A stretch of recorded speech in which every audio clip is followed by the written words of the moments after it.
Philadelphia, 1793.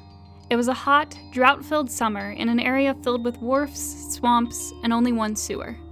A group of refugees arrived from Santo Domingo, and Philadelphia took them in, eager to show their American hospitality.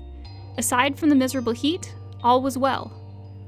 On August 19th, Dr. Benjamin Rush noticed that he'd had quite a few patients die lately with similar symptoms: fever, yellowed skin, and bloody vomit. After convening with other local doctors, he came to the conclusion that the yellow fever had returned.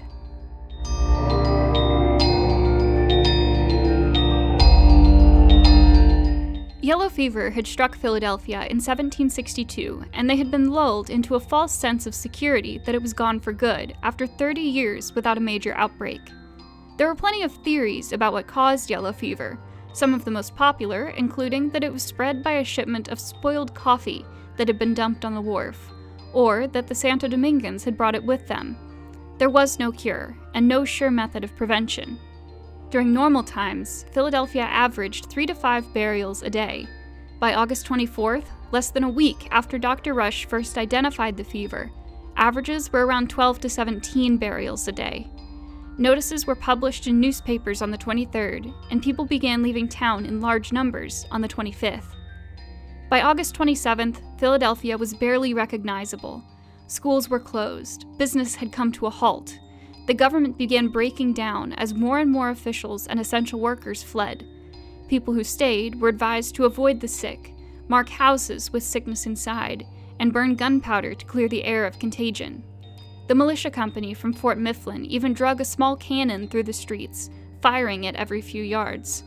Average citizens regularly fired guns to purify the air, making it dangerous to walk the streets.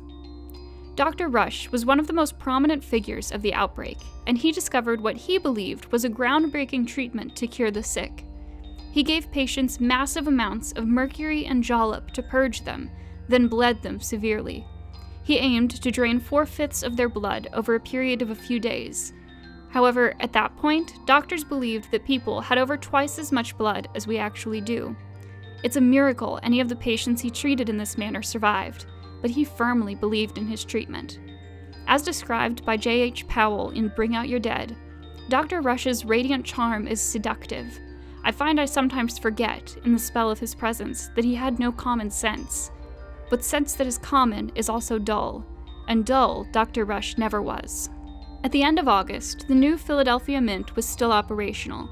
Assayer Joseph Whitehead was the first Mint employee to die of the yellow fever, but the more well-known victim was Joseph Wright. He had recently finished creating new device punches for the scent, resulting in the Liberty Cap scent.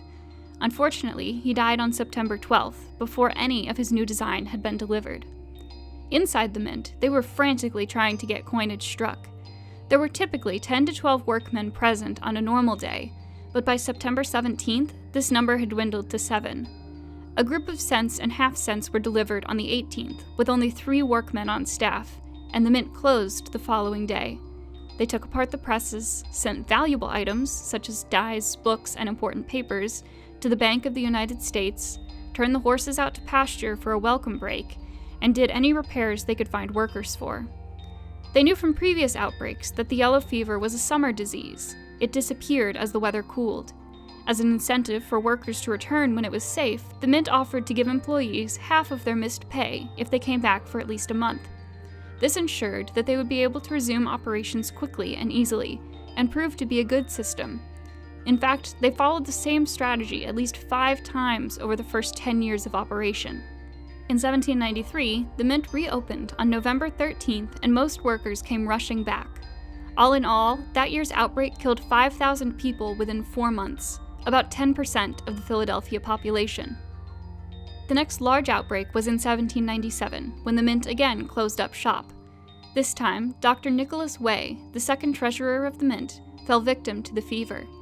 After his death, another physician was appointed as treasurer, Dr. Benjamin Rush, celebrity of the 1793 outbreak. A man of many endeavors, he's also known for being a signer of the Declaration of Independence and one of the founders of American psychiatry.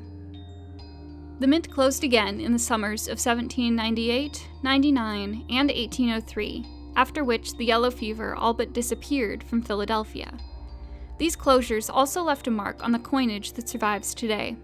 $5 gold pieces were first minted in 1795 with the small eagle reverse. Sometime in 1797, the reverse was supposed to change to the heraldic eagle. Both types are found for 1797, as expected. But then there are a few anomalies. A small number of 1798 small eagle reverses were minted from a single die pair. In addition, coins were minted with the heraldic eagle reverse, but dated 1795.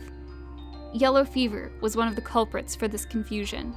When the mint reopened and coining resumed, workers were focused on producing coins quickly. If there was a shortage of dies, they reused old ones, leading to some perplexing combinations. Today, the 1798 Small Eagle $5 gold piece is one of the rarest regular issue US coins, with only 6 or 7 examples known. As time went on, scientists eventually figured out that yellow fever was spread by mosquitoes, not putrid air, and a vaccine was developed in 1953. The last major US outbreak was in 1905, but it still claims lives in South America and parts of Africa. The caduceus on the 1915 Panama Pacific $2.50 commemorative is a reference to yellow fever victims who worked on the Panama Canal and the research being done to eradicate the disease. Yellow fever was a real threat in the early days of the mint, but by providing incentive for employees to come back to work quickly, they were able to ensure minimal disruption and continued creating coinage for our young nation.